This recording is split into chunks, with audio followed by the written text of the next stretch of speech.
everyone. Hey, it's Robert Earl out here in West Texas at the Eco Ranch.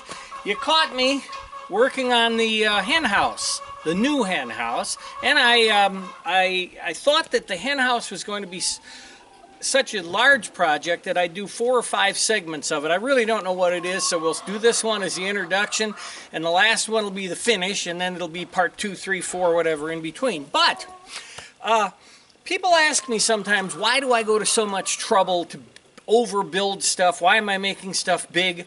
Well, we have a place down in Terlingua called the Terlingua Trading Company. It's got a big long bench out front and a big long porch, and people gather there. A lot of the locals, all the tourists come sit down, drink a beer.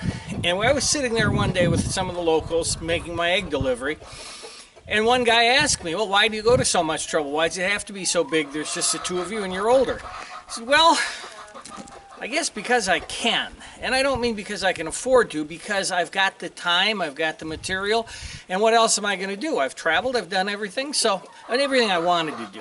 And I don't play golf, and I don't do a lot of those other things, so that's why I make it big. It gives me something to do, and it'll give me something to maintain as I get older and can't build like this anymore. But let's talk about the hen house. Now, next to the hen house is the nursery. The nursery is where a lot of people would call it a brooder, and it is. It's where you're going to take the chickens up from, say, about 4 weeks to 5 weeks old, up to where the point where they can survive being turned loose with the other hens or roosters, if I was adding roosters. But in here, where you caught me working, this is the hen house.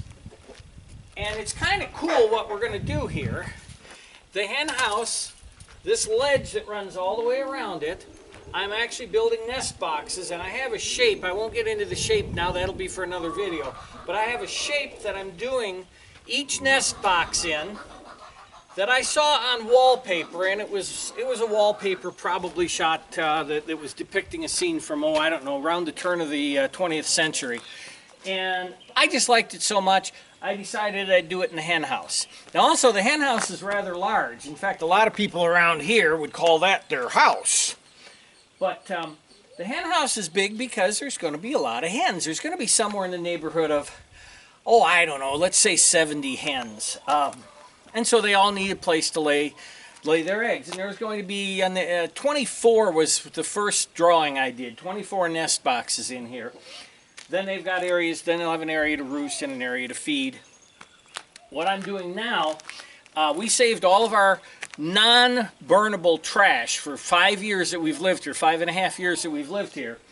And there's no dump to take it to unless I want to drive 140 miles. So, or not 140, it's a round trip of 140.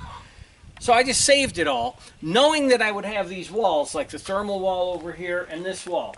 So what I did with this wall is I just threw all the old cans, all the old pieces of metal and garbage and junk we had in the box behind me, and I'm filling it in with that bentonite. Remember, I've still got thousands and thousands of sun-degraded bottles of bentonite I have to get rid of.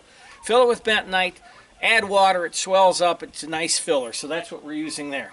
So, this is what the hen house is going to do. I'm going to go inside and I'll show you the chicks and the ducklings that we have. Now the ducklings are going to get a duck pond, and that's going to be a completely separate video doing the duck pond. But the hen house, I just thought we'd do 4 or 5 shots of videos on it. Go in and show you the chickens, and then come back, and I want to talk a little bit about what we're doing as far as the food supply goes. So let's go to the chickens. Hey, let's start taking a look at our ducks. The ducks are in, well, for lack of a better term, I guess we could call it a brooder. And we've got 3 breeds of ducks here. The guys that are frolicking in the water are Muscovies. The one that's just now turning a little bit, he's a Peking duck. And then in the back with that little tuft of feathers on his head is a fawn runner duck. And those are what I call eye candy for the yard. I've got 3 or 4 of those. And we have a large number of Muscovies, and I couldn't tell you how many. Muscovy ducks are excellent for their meat. They're excellent egg producers. They are excellent brooders. Pekins are excellent for egg production, and their meat is very tasty, but nothing like Muscovy meat. We'll get into that in another video where you can search out Muscovies. But that's the ducks. Some of them. We've got 6 more inside. Now we'll move on to what I call the Velociraptors, and you'll see why in a second. Meet the Velociraptors. You gotta get down, baby. These are all a hybrid chicken that McMurray has and several other people have. They call theirs a Pioneer. And as I say, it's a hybrid, and I don't know what the hybridization is. These guys are 7 weeks old. They'll be 8 weeks old in about, well, yeah, 7 weeks old. Never mind. And they are ready to come out of here, and that's why the hen house has to get finished. The hen house is actually going to be their nursery. Sorry for the movement there. But if you put your hand in here, they go absolutely nuts trying to peck and eat at it. Every time we give them any scraps, it is just an awful free-for-all in here. They are a very, very engaging and energetic bird so far. And they've been a lot of fun to grow, and they tend to want to be very, very friendly. Now I'll show you the ones inside.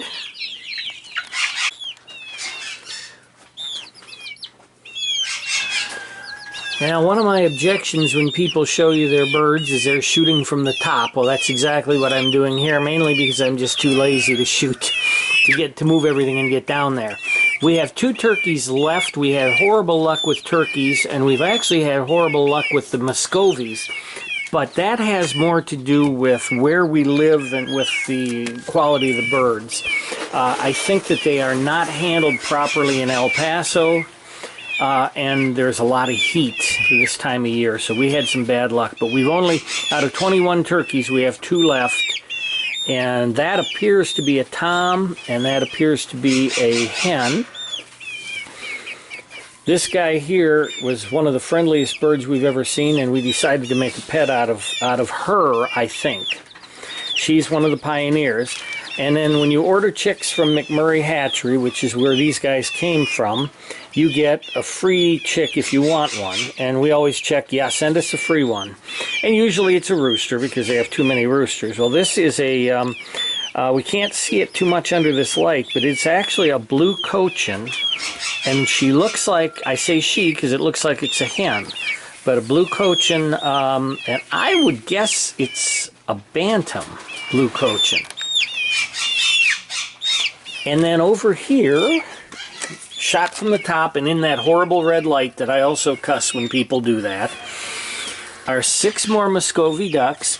And all our Muscovies are assorted, so they don't all look alike, they're assorted. And the Muscovies are hiding in there with 12 chicks that we hatched ourselves.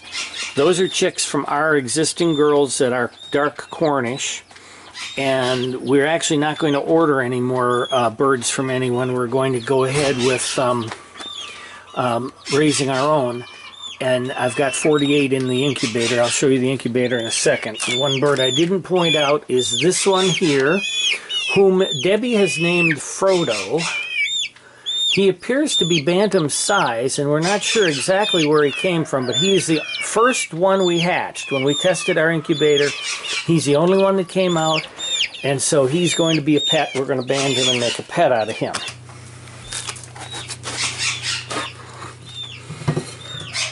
This is our Chinese incubator, and it's showing the temperature in Celsius. That is 99.5 degrees, which is where a forced air incubator should be. 58-59% humidity. We are on day 00, which is, of course, day 1. And that just counts down every 2 hours. And I don't understand why it gives me a 2-hour countdown. I'll have to read the instructions. I'm a man, so I don't read instructions.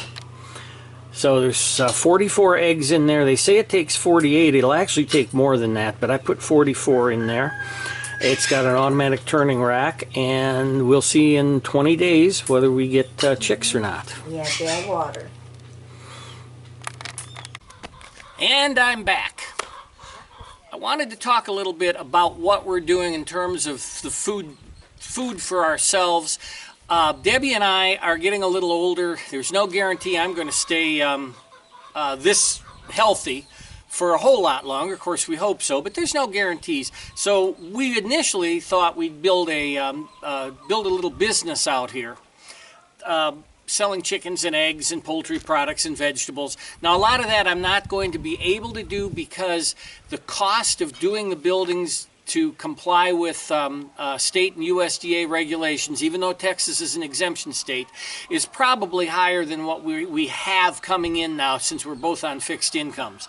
Of course, selling the vegetables isn't a big deal. Also, and this is another one of those things that we just have to file away and see if we can take care of at some point. We're going to be doing aquaculture as part of the aquaponics setup. And that means simply, if you don't know what aquaponics is, look it up because it's interesting as it can be. But we're going to have an L-shaped pond where we're going to grow freshwater prawns and tilapia in our greenhouse. Then the water from that will pipe through our aquaponics and our fodder system for the horse and for the chickens, because we can't grow grasses out here. It'll pipe through that, it'll take the nutrients out and return it right back in. Well, periodically I'm going to have to take the water there and dump it. And I'm also going to get solids from the fish and the prawns that are going to settle in the tank that I have to dump. Believe it or not, even on a small scale like this, the EPA gets involved with my effluent discharge, and it has to be done in a certain way if I'm going to run a commercial aquaponics setup.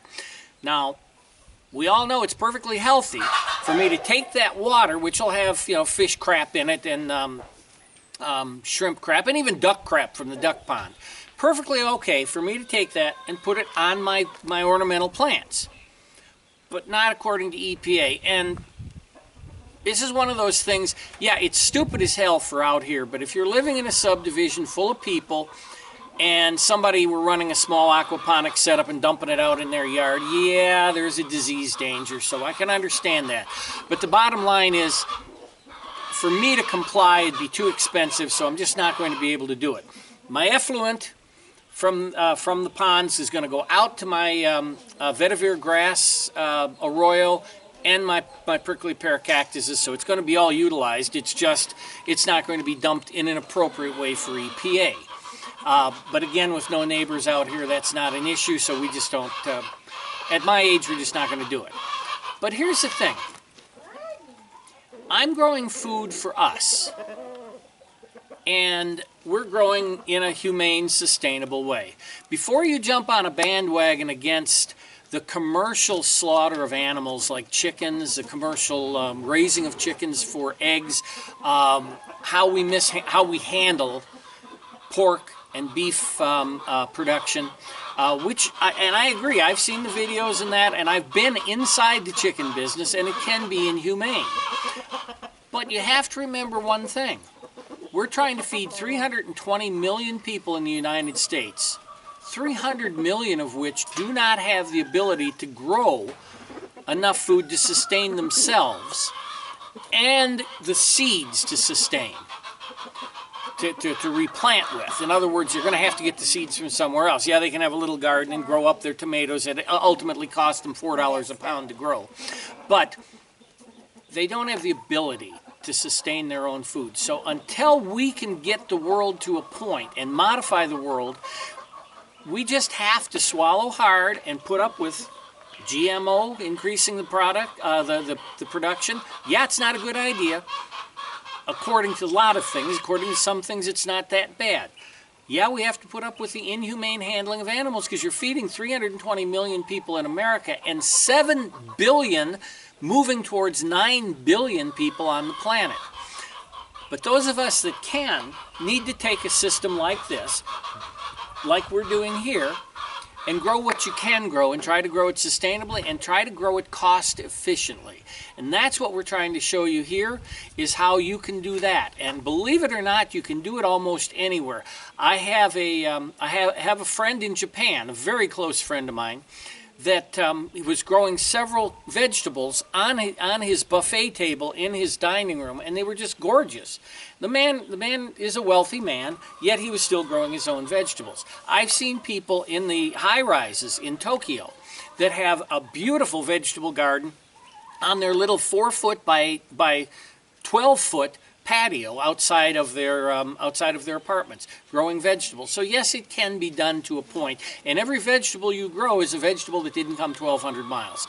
So what I'm saying is I hope I can inspire people to get out and grow what you can grow and raise what you can raise, and also to try to be a little bit more tolerant as the world finds a way to deal with all these people. And the planet's found a way in the past. There's been 4 or 5 mass extinctions in the past, and we may be building up to one now. But until that happens, we need to live and survive, and I hope you enjoy watching these videos, and I hope you're going to enjoy watching me build my hen house out here and the duck pond when it comes. So until next time, it's Robert Earl out here at the Eco Ranch. Take care and look into growing your own stuff.